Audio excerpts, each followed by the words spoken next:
ಅವನು ಮದುವೆ ಸಾಲ ಅದು ಇದು ಅಂತ ಮೈತುಂಬ ಸಾಲ ಮಾಡಿಕೊಂಡಿದ್ದ. ಸುಲಭವಾಗಿ ಹಣ ಗಳಿಸಬೇಕು ಅಂತ ಇನ್ಸ್ಟಾಗ್ರಾಮ್ ವೀಕ್ಷಿಸ್ತಾ ಇದ್ದ.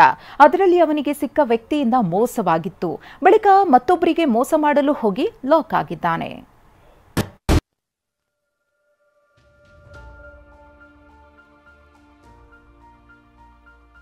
ನೋಡಿ, ಇವರ ಮುಖಗಳನ್ನ ಸರಿಯಾಗಿ ನೋಡಿ. ಹೊಟ್ಟೆ ಬಿರಿಯುವಂತೆ ಬಿರಿಯಾನಿ ತಿಂದಿದ್ದೂ ಅಲ್ಲದೆ ನಕಲಿ ನೋಟ್ ಕೊಟ್ಟು ಕಳ್ಳಾಟ ಆಡಿದ್ದ ಐನಾತಿಗಳು ಇವರು. ಮಾಡಿರೋ ಮಣ್ಣು ತಿನ್ನುವ ಕೆಲಸದಿಂದ ಈಗ ಜೈಲು ಪಾಲಾಗಿದ್ದಾರೆ. ಬಿರಿಯಾನಿ ತಿಂದು ಖೋಟಾ ನೋಟು ಕೊಟ್ಟು ಯಾಮಾರಿಸಿದ್ರು. ಮಕ್ಕಳ ನೋಟು ಕೊಟ್ಟು ಎಸ್ಕೇಪ್ ಆಗಿದ್ದವರು ಅಂದರ್.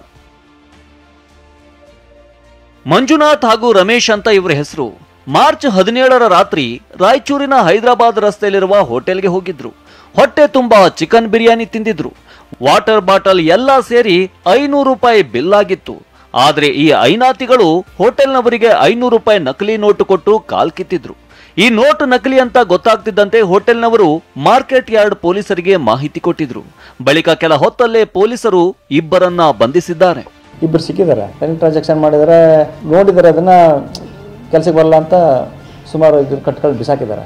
ಆಮೇಲೆ ಒಬ್ಬ ಕುತೂಹಲಕ್ಕೆ ಒಂದು ಕಟ್ಟಿ ಇಟ್ಕೊಂಡಿದ್ದಾರೆ. ಅದರಲ್ಲಿ 116 ನೋಟ್ಗಳಿತ್ತು. 116 ರಫ್ಲಿ ಒಂದು 56,000 ಸೇರ್ಬೇಕು ಅನ್ಸುತ್ತೆ. ಮಂಜುನಾಥ್ ಮದುವೆ ಅದು ಇದು ಅಂತ 10 ಲಕ್ಷ ಸಾಲ ಮಾಡಿಕೊಂಡಿದ್ದ. ಇನ್ಸ್ಟಾಗ್ರಾಮ್ನಲ್ಲಿ ಸಿಕ್ಕ ಮಹಾರಾಷ್ಟ್ರ ಮೂಲದ ಒಬ್ಬ 1 ಲಕ್ಷ ಕೊಟ್ರೆ 3.5 ಲಕ್ಷ ಕೊಡ್ತೀನಿ, ಇದು ಪುಣ್ಯದ ಕೆಲಸ ಅಂತ ಕಥೆ ಕಟ್ಟಿದ್ದ. ಇದನ್ನ ನಂಬಿ ಮಂಜಾ ಸ್ನೇಹಿತ ರಮೇಶ್ನನ್ನ ಕರೆದೊಯ್ದು 1 ಲಕ್ಷ ಕೊಟ್ಟು 3.5 ಲಕ್ಷದ ಗಂಟು ತಂದಿದ್ದ. ಆದ್ರೆ ಟ್ರೈನ್ನಲ್ಲಿ ಬರುವಾಗ ಹಣ ನೋಡಿದವರಿಗೆ ಇದು ನಕಲಿ ಅಂತ ಗೊತ್ತಾಗಿತ್ತು. ನೋಟುಗಳ ಮೇಲೆ ಚಿಲ್ಡ್ರನ್ ಆಫ್ ಇಂಡಿಯಾ ಅಂತ ಬರೆದಿತ್ತು. ಬೆಪ್ಪರಂತಾಗಿ ಎಲ್ಲವನ್ನ ಬೀಸಾಡಿದ್ರು. ಆದ್ರೆ 50,000ದ ಒಂದು ಕಟ್ಟನ್ನ ರಮೇಶ್ ತೆಗೆದಿಟ್ಟಿದ್ದ. ಬಿರಿಯಾನಿ ತಿಂದು ಹೋಟೆಲ್ನವರಿಗೆ ನಕಲಿ ನೋಟ್ ಕೊಟ್ಟಿದ್ದ. ಆದ್ರೀಗ ಇಬ್ರು ಲಾಕ್ ಆಗಿದ್ದಾರೆ. ಮೊನ್ನೆಯಷ್ಟೇ ಖೋಟಾ ನೋಟುಗಳನ್ನ ಪ್ರಿಂಟ್ ಮಾಡ್ತಿದ್ದ 4ವರನ್ನ ರಾಯಚೂರು ಪೊಲೀಸರು ಬಂಧಿಸಿದ್ರು.